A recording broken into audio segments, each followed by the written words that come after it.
It's that time of the segment where we've got the box office update for you and also taking a look at which movies are currently in the theaters. So you definitely don't want to miss it because we've got some new movies and stories out today. Movies usually come in every Thursday.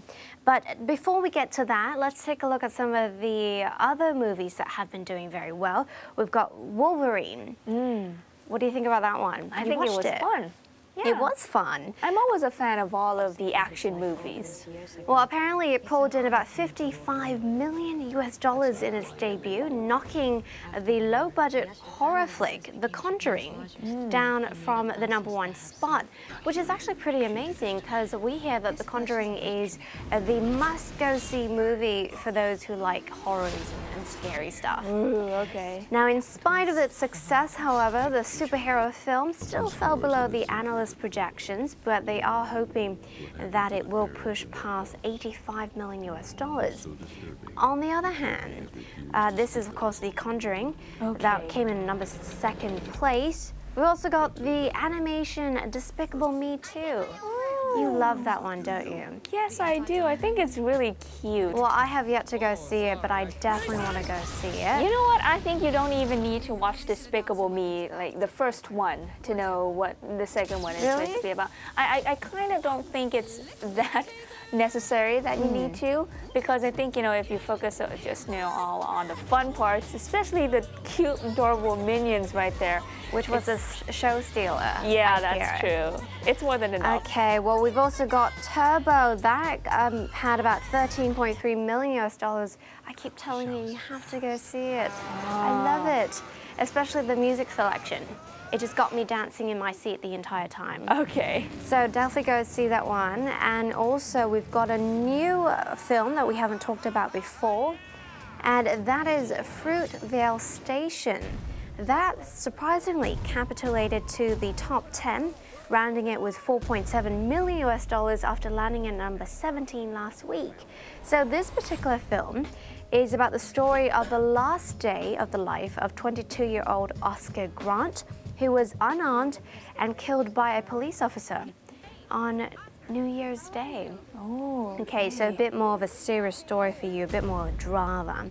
But let's take a look at this week, as I said, in the box office. What's coming in this week? We've got Monster University with the voiceovers from Billy Crystal, John Goodman, and it's actually the first prequel from the previous one. You asked me about this, didn't you? Yeah. Yeah, that has already raked in about $577 million worldwide as of July the 28th, and it's currently the 6th highest grossing film this year. Well, you know what? I think Mike and Sully is definitely a very familiar name, especially for kids, and the products are out.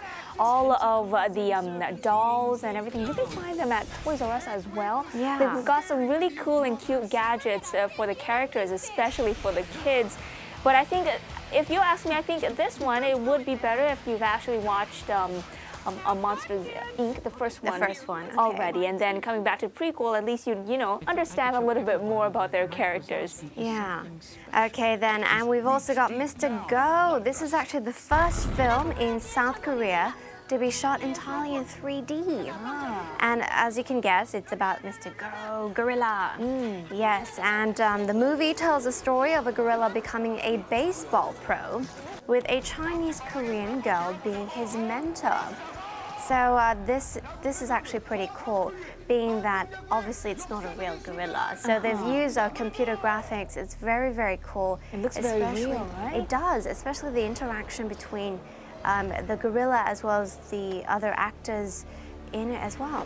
Well, you know what? I think the 3D movie will definitely make a very different kind of impression on you as well, especially it's not, you know, a type of animation, but it's, you know, actually a real life kind of thing, and I think it's going to be interesting. Yeah, I actually can't wait. Okay, and lastly, we've got two guns with big stars like Denzel Washington and Mark Wahlberg. I have to say, this is kind of like Mr. and Mrs. Smith in the beginning, where they've been set up to get rid of the other. But in this particular case, it is an elaborate scam that has a DEA agent and an NCIS agent investigating each other because each of them believe that they've stolen money from the mob.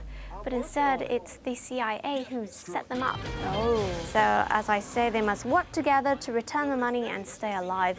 And being that they are two very different characters, two very different backgrounds, it's going to be very interesting to see how they work together and how this story develops. Okay.